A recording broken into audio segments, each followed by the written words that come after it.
Dans le cadre de l'émission Téléservice, nous recevons aujourd'hui M. Anfas Mampoua. Il est professeur de sciences politiques et des relations internationales à l'Université américaine de Londres. Nous voudrions bien parler aujourd'hui de la démocratie et de la paix. Et pour rendre service, comprendre ce qu'est la démocratie, mais comprendre aussi que dans un certain nombre de pays, il nous faut la paix. La paix génératrice du développement, la paix génératrice des investissements dans un pays. Monsieur Anfas Mampoua, en votre qualité de professeur de sciences politiques et surtout des relations internationales, dites-nous, la démocratie qui s'implante en Afrique, est-ce que c'est une démocratie qui s'implante vraiment ou il y a encore des problèmes? Parce qu'on rencontre des problèmes. Comment les résoudre? Bon, merci d'abord d'être invité à votre émission à la télévision de la République démocratique du Congo. Et c'est d'ailleurs un plaisir que d'être avec vous. Et je vais essayer de répondre à votre question relative à la démocratie. Il va de soi, et il n'y a pas de doute à cela, que l'Afrique est en train de faire son chemin sur la démocratie et elle s'enracine. Il n'y a pas de doute à cela aussi. Il y a quelques problèmes, mais il y a surtout aussi des opportunités. Vous voyez, l'Afrique fait sa transition. Elle a connu des régimes autoritaires. Aujourd'hui, il y a plusieurs présidents élus. C'est déjà quelque chose de remarquable. Mais il y a aussi la consolidation de la démocratie qui va prendre beaucoup de temps parce que cela implique la transparence, cela implique aussi le grand rôle que l'opposition doit jouer. Cela implique aussi, il faudrait que nous fassions beaucoup, que le pouvoir et l'opposition fassent des compromis. Mais cela implique aussi, il faudrait que nous respections les règles de la démocratie. Nous aimons la démocratie, mais il faut commencer par respecter les règles. Si une commission, fût-elle nationale ou indépendante, déclare que le président est élu, il faudrait que l'opposition puisse le reconnaître. C'est ça les règles de la démocratie. Et c'est ça, ce sont les problèmes, généralement, qui entravent la paix chez nous. D'où votre question qui essaie de savoir si vraiment il y a une connexion, une relation entre la démocratie et la paix. Je crois que c'est dans ce sens-là que vous êtes en train d'évoluer. Et comme vous le savez, vous habitez dans des pays maintenant d'une vieille démocratie, les États-Unis d'Amérique, l'Angleterre, et vous regardez maintenant ce qui se fait en Afrique. Et vous portez vos réflexions, vos commentaires là-dessus. Qu'est-ce qu'il y a à apprendre dans ce qui se fait en Afrique maintenant par rapport à cette démocratie, les vieilles démocraties? Bon, les vieilles démocraties, les institutions sont solides.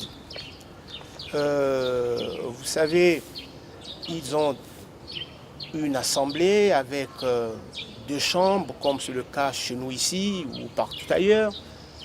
Mais l'assemblée joue son rôle. Elle a un rôle qui est là pour limiter un peu les excès, les abus du pouvoir exécutif. Et ça, c'est ce que nous devons prendre. Nous avons besoin de ça. Que le Parlement ait cette force d'avoir un droit de regard, un droit de contrôle sur les activités du gouvernement, d'être comme une force de censure pour permettre au gouvernement de mener à bien ses activités, pour que ces activités s'inscrivent dans le cadre de la satisfaction des besoins des citoyens. Et ça, c'est ce qu'il faut faire. Il faut prendre ça.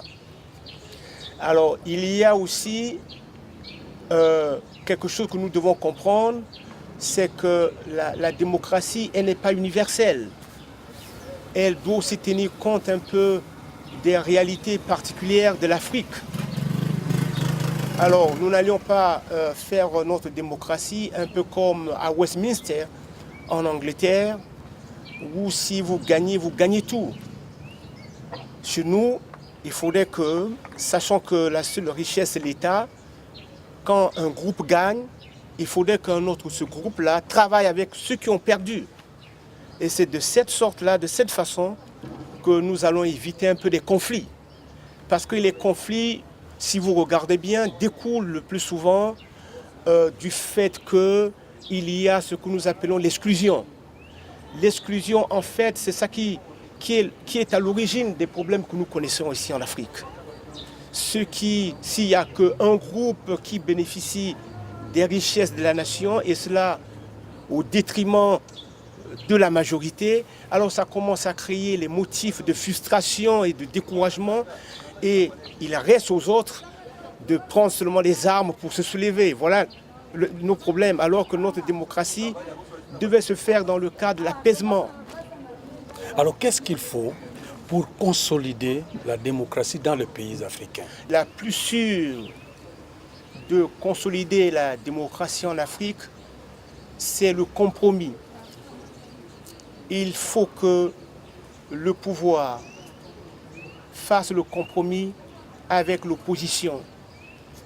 C'est de cette façon que nous allons éviter des problèmes qui nous amènent à des guerres civiles. Il faut à tout prix qu'il y ait un compromis. Et comment arriver à ce compromis quand les règles des lois et de la Constitution sont gérées de telle manière que cela doit se faire de cette sorte-là? Les lois sont là. Elles nous permettent seulement de régulariser la société. Mais il y a les hommes qui animent ces lois.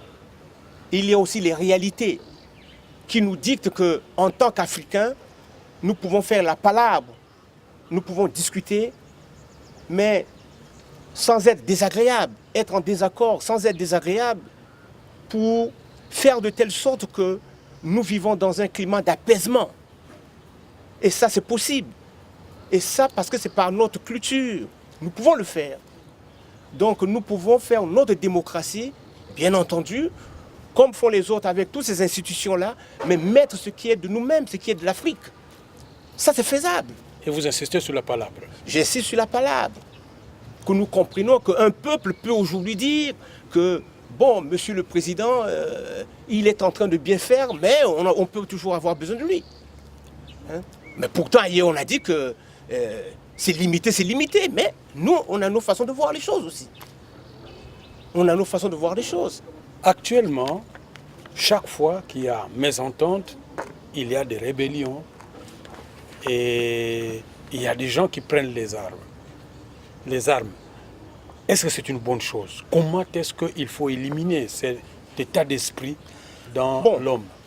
Moi, en toute honnêteté, je suis contre la rébellion. Vous ne pouvez pas faire la démocratie qui implique que les gens, les décideurs doivent être élus et en même temps encourager la rébellion, les gens qui doivent venir au pouvoir par la force. Ça, c'est une contradiction blâmable. Alors ça, je n'accepte pas ça. Maintenant, comment éviter la rébellion? Je reprends un peu ce que j'avais dit au préalable. Il faut une bonne gestion des richesses de la nation, de telle sorte que ça ne soit pas seulement un clan, un groupuscule qui s'enrichit au détriment des autres. C'est ça qu'il faut éviter. Il faut éviter la rébellion. Ça est une chose. La deuxième chose, vous ne pouvez pas faire la démocratie si cette démocratie n'est pas renforcée par une armée républicaine. Or, les armées africaines sont les armées sous-équipées et non modernisées. Donc, il suffit seulement que 10 personnes prennent les armes pour mettre toute une armée en branle. Donc, il faut d'abord renforcer, avoir une armée républicaine, la renforcer, équipée et modernisée. Voilà comment nous allons éviter la rébellion, parce que la rébellion sera dissuadée, elle aura compris qu'il y a une armée forte qui est là. Si elle s'amuse à menacer la sécurité du pays, elle sera traquée. Voilà. ce qu'il faut faire.